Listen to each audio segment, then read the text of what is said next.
आवल जा भैया, बहुत पहले ये गाना के हम आप लोग के बीच में छोड़ले रहने, बहुत दुलार प्यार मिलल।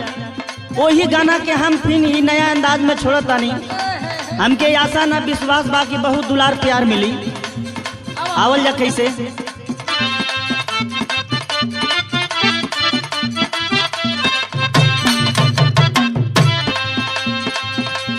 रतिया होले गरमिया ना डोले पमाना माना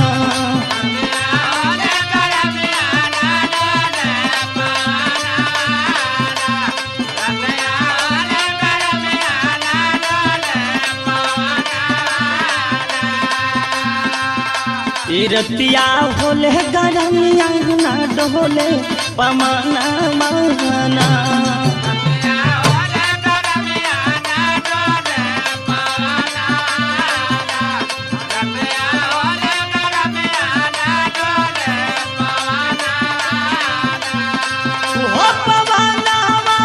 हो पमाना माना, हो पमाना माना, रतिया होले गरमिया ना डोले पमाना माना।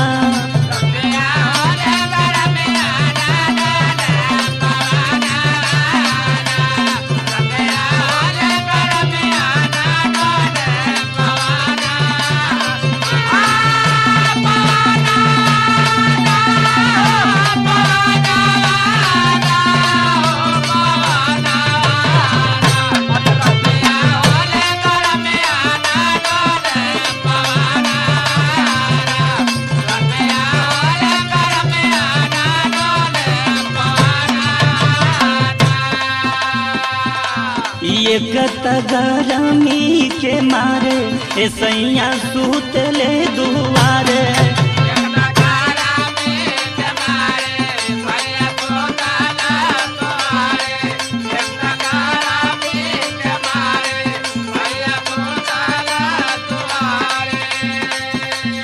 एक गरमी के मारे सैया सूतले दुआरे